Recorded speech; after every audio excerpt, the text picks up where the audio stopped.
En una noche fría y silenciosa, Lucía recorría las estrechas calles de un barrio humilde, su corazón latiendo con la mezcla de cansancio y esperanza. Lucía era una joven que había conocido la dureza de la vida desde muy pequeña, pero jamás había dejado de soñar con un destino distinto, uno en el que la pobreza no marcara su existencia. Esa noche, tras un largo día de trabajo en una pequeña cafetería, se dirigió hacia sus modos. El edificio en el que vivía se encontraba en una zona donde la opulencia y la pobreza convivían en un equilibrio precario. Lucía, absorta en sus propios pensamientos, olvidó cambiar de bloque al pasar por el vestíbulo del lujoso hotel de la avenida principal, y sin darse cuenta empujó la pesada puerta que conducía a una de las habitaciones del hotel. El ambiente era completamente distinto al de su barrio, alfombras persas, cortinas de terciopelo y una atmósfera impregnada de elegancia la recibieron. La habitación estaba en silencio, iluminada por la luz suave de una lámpara de cristal y, sin pensar dos veces, se dejó llevar por el sueño en aquella cama lujosa, olvidando momentáneamente el crudo mundo que conoció. Mientras dormía, la penumbra de la habitación parecía envolverla en una burbuja de calor. A la mañana siguiente, cuando los primeros rayos de sol se colaban tímidamente por las cortinas de terciopelo, Lucía despertó sobresaltada. La suavidad del colchón contrastaba con el inexplicable desconcierto que sentía en su interior.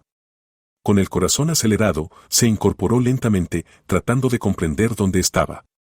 Fue entonces cuando notó detalles que no pertenecían a su mundo, muebles exquisitos, cuadros de paisajes lejanos y un reloj de péndulo que marcaba el tiempo con una precisión casi poética. Antes de que pudiera ocurrir algo similar, la puerta se abrió con un leve chirrido y apareció un hombre de puerta distinguida y mirada intensa. Con voz calmada, le preguntó si se encontraba bien. Lucía, entre titubeos y con la voz temblorosa, explicó que había cometido un error al confundir el vestíbulo del hotel con el de su modesto edificio. El hombre, que se presentó como Diego, la observaba con una mezcla de curiosidad y ternura, como si en ese instante hubiera encontrado a alguien que, sin saberlo, había despertado. Diego, con voz suave y mirada cálida, se acercó a Lucía y le ofreció una mano para ayudarla a levantarse. Durante unos instantes, el silencio se llenó de una tensión extraña, como si el tiempo se hubiera detenido para permitirles asimilar lo que acababa de suceder. Con cautela, ella tomó su mano, y juntos, aprendieron un breve pero revelador recorrido por el lujoso corredor que conectaba aquella habitación con el vestíbulo del hotel. Mientras caminaban, Diego se esforzaba por mantener una conversación que aliviara la incertidumbre del momento. Habló de la belleza oculta en los pequeños detalles, de cómo a veces la vida nos sorprende con instantes inesperados que transforman el rumbo de nuestro destino. Lucía, por su parte, escuchaba con atención, tratando de entender a este hombre que, sin conocerse, parecía tener la capacidad de descifrar los silencios de su alma.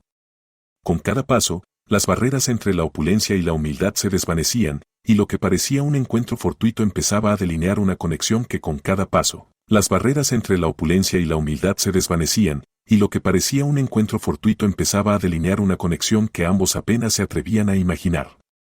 La calidez de Diego y la sinceridad de Lucía se mezclaban en ese pasillo silencioso, creando un puente entre dos mundos tan distantes como opuestos. Lucía, este día me ha recordado que la vida siempre tiene formas insospechadas de regalarnos oportunidades. No quiero que te vayas sin antes comprender lo que ha pasado. Lucía, aún con el corazón agitado, asentada con la cabeza. En ese instante, Diego se comprometió a acompañarla hasta la salida, pero mientras caminaban hacia la puerta, la conversación se tornó en un intercambio de sueños y aspiraciones. Lucía confesó, entre lágrimas y risas contenidas, que siempre había anhelado un futuro distinto, en el que su origen humilde no definiera sus posibilidades. Diego, a su vez, relató cómo, a pesar del éxito y la fortuna, había sentido un vacío en su existencia, una carencia de significado que ninguna cifra había logrado colmar. Diego y Lucía se detuvieron frente a la gran puerta de vidrio que marcaba la salida del imponente edificio. Un instante de silencio los envolvió, como si el tiempo les concediera un último momento para asimilar lo que estaban sintiendo. Lucía, este día me ha recordado que la vida siempre tiene formas insospechadas de regalarnos oportunidades. No quiero que te vayas sin antes comprender lo que este encuentro ha significado para mí, dijo Diego con una voz cargada de sinceridad. Lucía lo miró, conmovida. Nunca había imaginado que un hombre como él, rodeado de lujos y comodidades, pudiera sentir un vacío tan profundo. Pero en sus ojos vio algo más, una verdad que trascendía las diferencias entre sus mundos. Tú me has recordado que el verdadero valor de las cosas no está en lo que poseemos, sino en lo que compartimos, contestó ella con una sonrisa.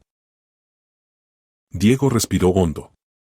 En su mente se dibujaba un futuro en el que ambos pudieran desafiar las expectativas que la sociedad les había impuesto. Un futuro en el que los sueños de Lucía no estuvieran limitados por su origen y en el que él encontrara un propósito más allá de los números y las apariencias. Dame la oportunidad de conocerte mejor, le pidió, extendiendo su mano. Lucía sintió un nudo en la garganta. Sabía que ese instante podría cambiarlo todo. Por un segundo, dudó, pero luego comprendió que la vida rara vez ofrecía momentos así de claros. Con una determinación nacida de la esperanza, tomó su mano. Los días siguientes se convirtieron en un torbellino de descubrimientos y confesiones. Diego se esforzó en entender el mundo de Lucía, conociéndola en su barrio, escuchando sus historias y comprendiendo sus luchas. A su vez, ella se atrevió a sumergirse en el universo de él, sin dejarse deslumbrar por el lujo, sino buscando aquello que verdaderamente lo definía. Pero el camino no fue fácil. La diferencia de clases y los prejuicios de quienes los rodeaban se convirtieron en obstáculos que pusieron a prueba su fortaleza. Hubo momentos en los que Lucía pensó en alejarse, temerosa de ser solo un capítulo pasajero en la vida de Diego. Y él, a su vez, enfrentó críticas y dudas sobre si su interés por Lucía era más una rebelión contra su mundo que un sentimiento real. Pero cuando todo pareció tambalearse, fueron sus propias palabras las que lo sostuvieron: el verdadero valor de las cosas está en lo que compartimos. Y así, contra todo pronóstico, juntos construyeron un puente sólido entre sus mundos. Años después, de pie frente al altar, rodeados de rostros que aprendieron a aceptar su amor, Diego y Lucía se tomaron de la mano una vez más. En sus miradas brillaba la certeza de que habían vencido la mayor de las barreras, el miedo a desafiar lo establecido. Y al sellar su unión con un beso, supieron que su historia no había sido un simple encuentro fortuito, sino el inicio de un destino que siempre estuvo escrito en sus corazones.